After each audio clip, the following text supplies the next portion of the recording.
College road परिसरात आठवडाभरापासून पिण्याच्या पाण्याच्या नलिकेतून शौचालयाचे मिश्रित पाणी पुरवठा होत असून त्याची तक्रार व निषेध व्यक्त करण्यासाठी दिनांक 24 मे 2025 रोजी राहुरी शहराच्या नागरिकांच्या वतीने राहुरी नगर परिषदेवर निषेध मोर्चाचे आयोजन करण्यात आला होता। रस्त्याच्या दुरुस्तीचे काम चालू असताना पिण्याच्या पाण्याची नलिका फुटली व त्यामध्ये शौचालयाचे पाणी घुसले। हा दूषित पाणी पुरवठा आठवडाभरापासून होत होता। सुरुवातीला प्रमाण कमी असल्याने ही समस्या रहिवाशांना लक्षात आली नाही, परंतु पोटाच्या समस्या, आजारी पडण्याचे प्रमाण वाढल्याने व दूषित पाण्याचे प्रमाण वाढल्याने दुर्गंधी वाढली। तसेच स्थानिक नागरिकांनी शोध घेतला असता समस्येचे गांभीर्य समोर आले। रस्त्याच्या दुरुस्तीचे काम राहुरी नगर परिषदेमार्फतच चालू असून पाण्याची नलिका फुटल्यानंतर रहिवाशांना राहुरी नगर परिषदेने कोणतीही पूर्वसूचना दिली नाही, त्यामुळे सर्वांनीही पाणी पिण्यासाठी वापरले। नगर परिषदेच्या विविध विभागात कोणताही समन्वय नसून माणसाला माणूस म्हणून वागवण्याची कोणतीही व्यवस्था राहुरी नगर परिषदेच्या प्रशासनात नाही, अशी खंत पीडित नागरिकांनी व्यक्त केली। आज नगरपालिकेला सुट्टी होती म्हणून फोनद्वारे संपर्क साधला असता उडवाउडवीची उत्तरे देण्यात आली। प्रत्यक्ष नगर परिषदेमध्ये गेल्यानंतर सुनील कुमावत हे अधिकारी उपस्थित होते। त्यांना दूषित पाण्याचे सॅम्पल देण्यात आले। नलिका फुटल्याची व दूषित पाणी येत नसल्याची पूर्वसूचना नागरिकांना का देण्यात आली नाही, असा जाब स्थानिक नागरिकांनी अधिकाऱ्यांना विचारला असता त्यांनी यात राहुरी नगर परिषदेचा दोष नसल्याचे बेजबाबदार उत्तर दिले। ही समस्या वारंवार होत असून पूर्वसूचना न दिल्याने अनेक नागरिकांच्या जीवितांशी खेळ होत असल्याचे दुःख नागरिकांनी व्यक्त केले आहे। आवाज जनतेचा न्यूजसाठी प्रतिनिधी चंद्रकांत जगधने। आमच्या कॉलेज रोड परिसरामध्ये पिंजरा हॉटेलचे मागचा जो परिसर आहे त्या परिसरामध्ये गटारीतलं पाणी अक्षरशः येत आहे। ते सॅम्पल आम्ही यांना शिवसाहेबांना दिलं आहे, तर ते चेक करतील त्याच्याबद्दलचं काय असेल ते।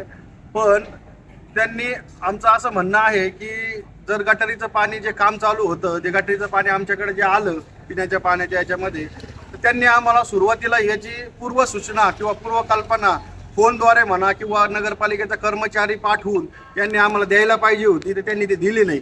तर ते गटारीचं पाणी पूर्ण आमच्या खालच्या हौदामध्ये पण चढलं गेलं। त्यानंतर आमच्या वरच्या टाकीमध्ये पण आम्ही मोटरीने ते चढवलं। त्यानंतर आम्हाला कळलं की हे गटारीचं पाणी आलेलं आहे। त्यानंतर आम्ही सगळ्या टाक्या स्वच्छ केल्या आणि नगरपालिकेला सांगितलं की अशी गोष्ट झालेली आहे। पण परंतु पुन्हा दुसऱ्या दिवशी आम्ही नगरपालिकेचं पाणी आल्यानंतर परत आम्ही पाणी चेक केलं, तर ते पाणी स्वच्छ होतं। नंतर पुन्हा गटारीचं पाणी परत आम्हाला आलं, तर आमच्या ज्या स्वच्छ केलेल्या टाक्या होत्या त्या पुन्हा परत त्या गटारीच्या पाण्याने पुन्हा खराब झालेल्या आहे। तर हा त्रास आम्ही किती दिवस सहन करायचा याचा प्रश्न विचारण्यासाठी आम्ही नगरपालिकेच्या शिवसाहेबांकडे आलो होतो। आज सुट्टी असल्यामुळे कुमावत साहेबांना आम्ही ते पाण्याचा सॅम्पल दिलेला आहे।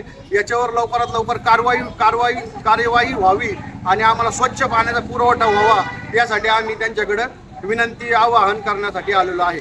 थँक्यू।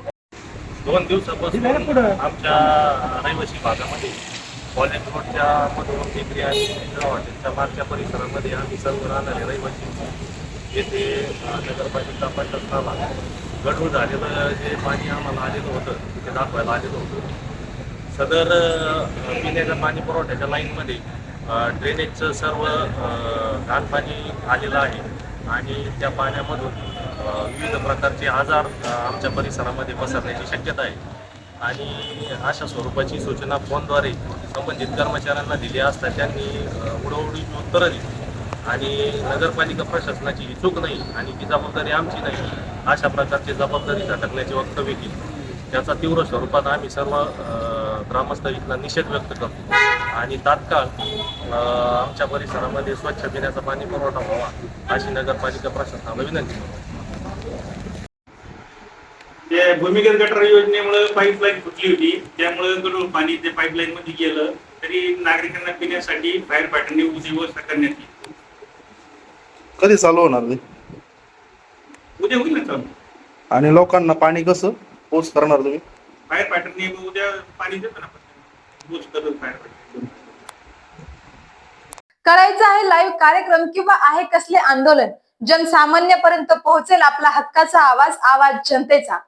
बातमी व जाहिरातीसाठी संपर्क करा स्क्रीनवर दिलेल्या नंबरवर।